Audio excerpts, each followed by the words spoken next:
Assalamualaikum warahmatullahi wabarakatuh. Waalaikumsalam warahmatullahi wabarakatuh.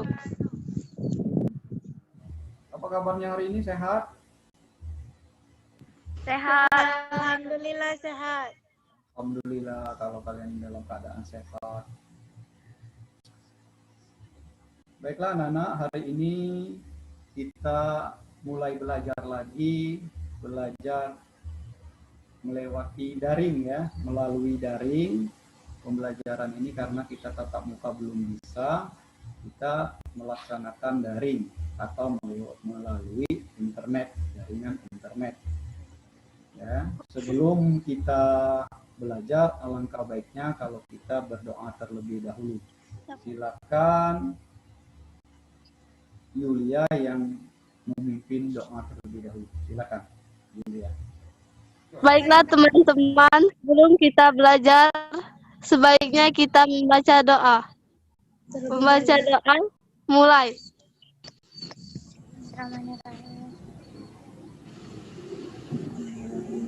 Doa selesai. Baiklah, anak-anak sekalian, tolong volumenya dimatikan terlebih dahulu. Hari ini kita akan belajar tentang cerpen atau cerita pendek. Siapa di antara kalian yang suka membaca? Ada yang suka membaca di sini?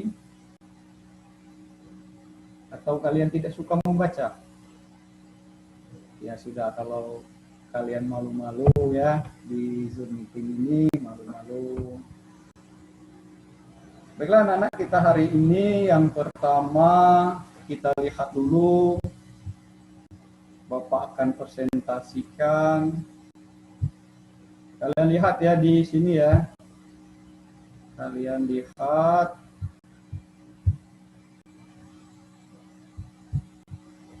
Di HP kalian kelihatan belum? Kelihatan?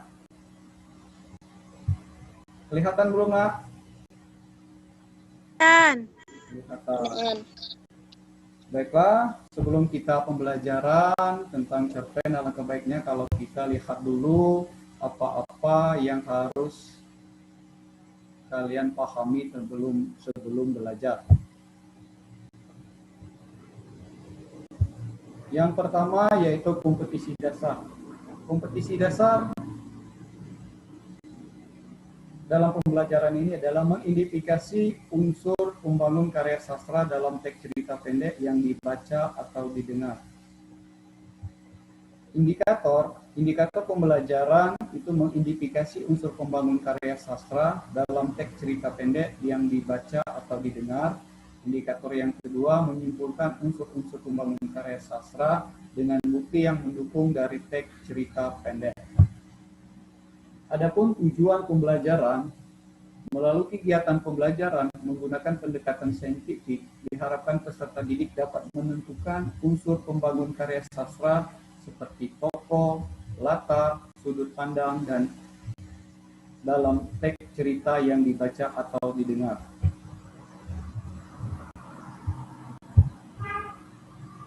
Nanti sebelum pembelajaran inti dimulai, ya, Bapak akan memberikan tes awal kepada kalian. Tes awal ini gunanya untuk mengetahui kemampuan kalian dalam menjawab soal. Ya, Bapak akan memberikan lewat WA kalian.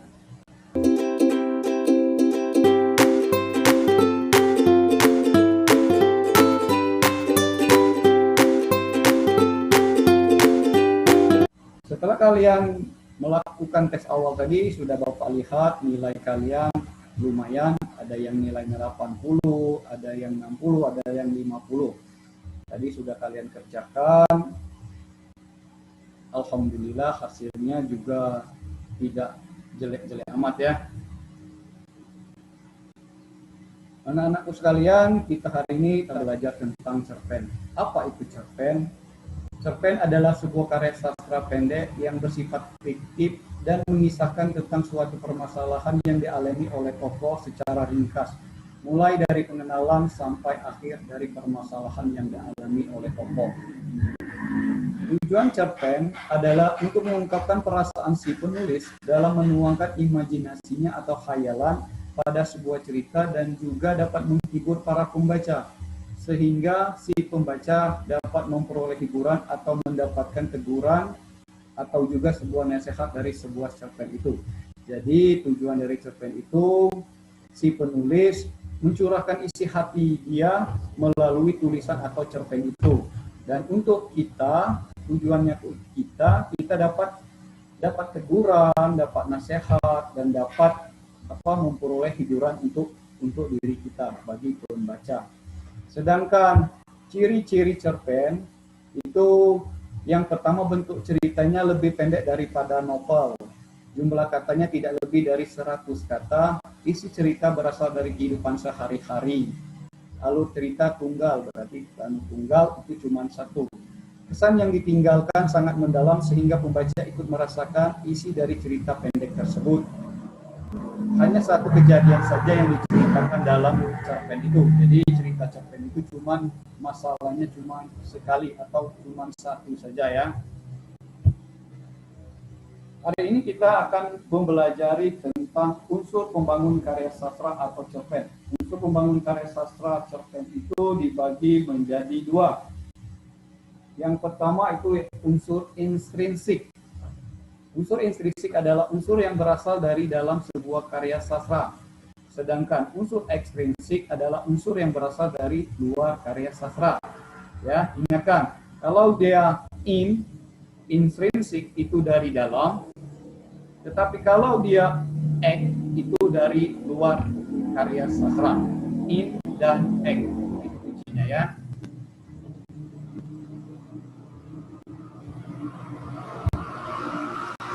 Unsur-unsur intrinsik itu dibagi menjadi 6 unsur. Yang pertama itu unsur tema, alur, tokoh, dan penokohan. Yang keempat latar, yang kelima sudut pandang, dan yang keenam itu amanat. Dalam kesempatan pembelajaran ini kita hanya mempelajari tentang itu ada yang berwarna merah, kelihatan ada tokoh dan penokohan, latar dan sudut pandang. Jadi pada kesempatan ini kita akan mempelajari tentang poin ketiga, keempat, dan kelima saja. Bapak akan menjelaskan satu persatu tentang unsur intrinsik ini. Yang pertama, tokoh dan penokohan. Tokoh adalah pelaku atau orang yang terlibat dalam cerita itu. Jadi orang yang ada di dalam cerita. Ceritanya cerita pendek itu pasti ada tokoh. Nah, yang dinamakan tokoh itu orang yang ada di dalam itu, yang diceritakan dalam tokoh itu. Sedangkan penokohan adalah gambaran watak atau sifat tokoh. Jadi seperti dia pemalas, seperti dia rajin, dia pintar, itu adalah watak seorang tokoh. Contohnya seperti itu. Sedangkan sifat tokoh itu dibagi menjadi dua, ada metode analitik dan ada metode dramatik. Metode analitik, adalah metode penyampaian mengenai sifat atau watak tokoh secara langsung dalam cerpen. Nah, contohnya seperti keras kepala, penakut, pemberani, pemalas, baik hati, tegas, sombong, dan sebagainya. Yang kedua, metode dramatik adalah pengarang tidak langsung menggambarkan sifat tokoh dalam cerita. Jadi harus mencari sendiri kalau metode dramatik ini ya. Yang selanjutnya, yang kedua kita akan mempelajari tentang latar atau setting.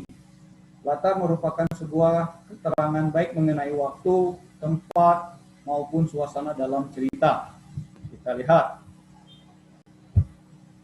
Jenis latar. Latar itu dibagi menjadi 3.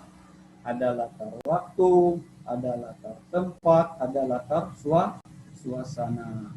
Yang pertama latar waktu, keterangan tentang kapan waktu terjadi peristiwa dalam cerita. Misalnya jam, hari, tanggal, bulan, tahun, atau peristiwa tertentu.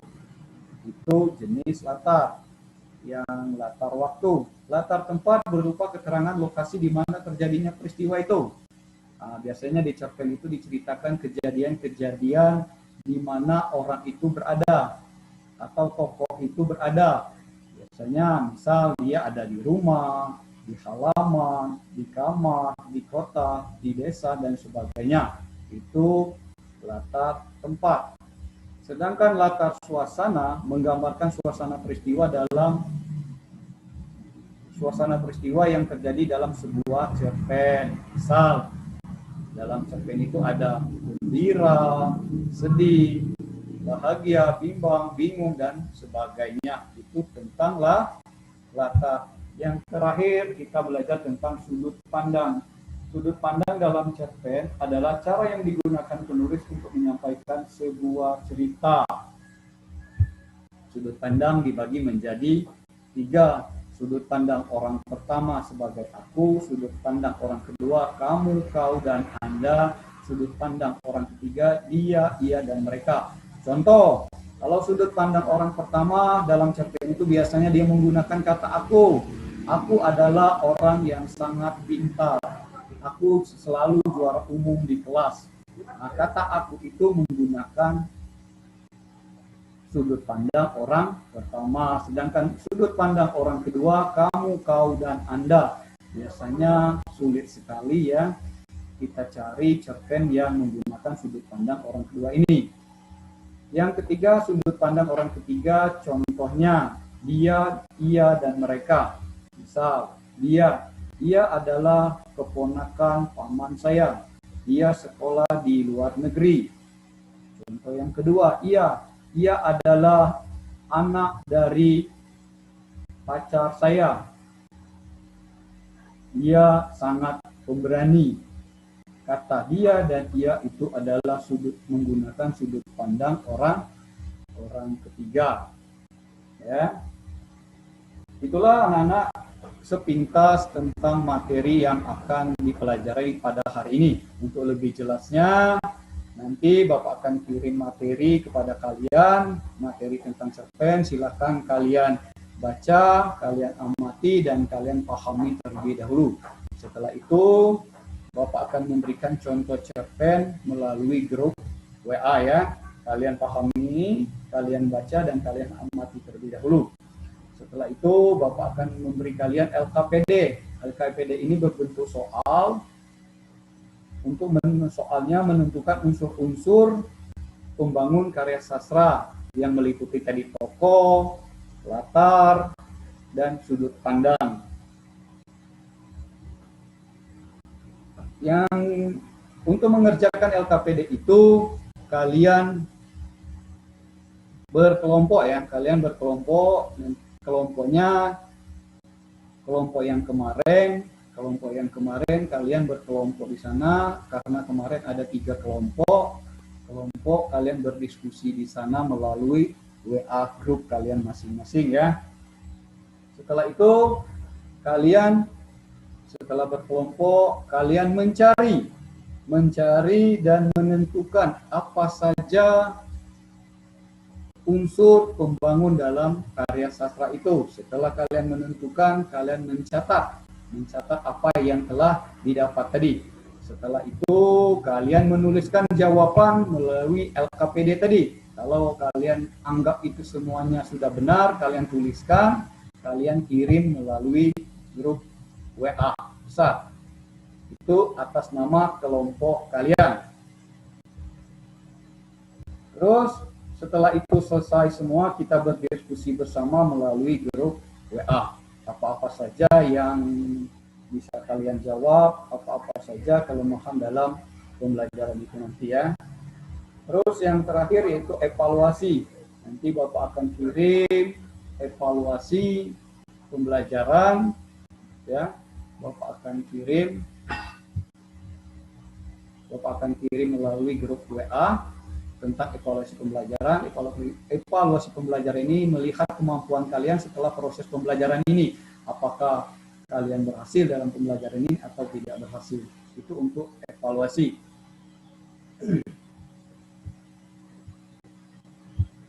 Halo, masih semangat? Mana suaranya, masih semangat? Masih ada? Masih ada? Halo?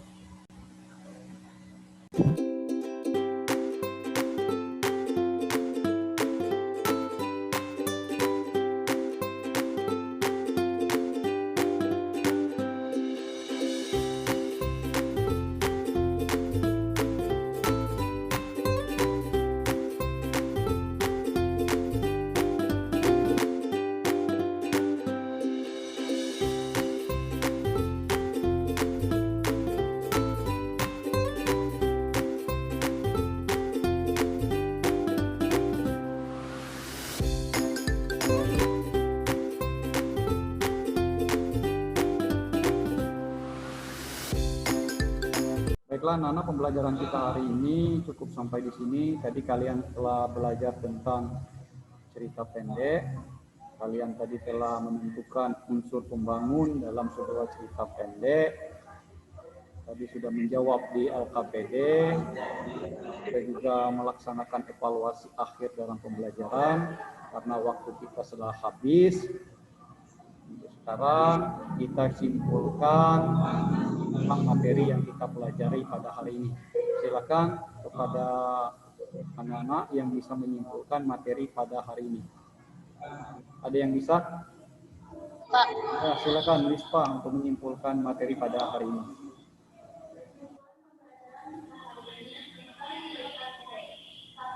Dalam pembelajaran kita hari ini cerita pendek. 1. Cerita pendek adalah suatu karya sastra pendek. Yang ketiga, ciri-ciri cerpen. Sekian dari pembahasan saya hari ini. Dengan wassalamualaikum warahmatullahi wabarakatuh. Ya, terima kasih kepada saudara-saudari kami Rispa yang telah merangkum hasil dari pembelajaran hari ini. Ada yang lain? Ada yang lain bisa menyimpulkan? Silakan. Tidak ada? Ya sudah, kalau tidak ada. Jadi kesimpulan dalam pembelajaran hari ini kita mempelajari tentang cerpen atau cerita pendek. Tadi apa itu cerpen, tujuan cerpen, ciri-ciri cerpen, dan unsur yang terdapat dalam sebuah cerpen. Itu pembelajaran kita hari ini. Untuk pembelajaran selanjutnya, kesambungan dari pembelajaran hari ini, kita akan belajar tentang menganalisis tentang tema, alur, dan amanat. Itu untuk pertemuan selanjutnya. Oke, untuk kita akhiri pembelajaran hari ini, alangkah baiknya kalau kita berdoa terlebih dahulu. Silakan salah satu dari siswa berdoa, memimpin doa. Silakan. Bila teman-teman kita membaca doa. Membaca doa mulai. Membaca doa selesai. Ya, terima kasih pada anak kami Eva yang telah memimpin doa. Untuk hari ini pesan Bapak kepada kalian, tetap rajin belajar karena belajar adalah masa depan kalian semua. Bapak akhiri, wabillahi taufiq wal hidayah. Wassalamualaikum warahmatullahi wabarakatuh. Waalaikumsalam warahmatullahi wabarakatuh.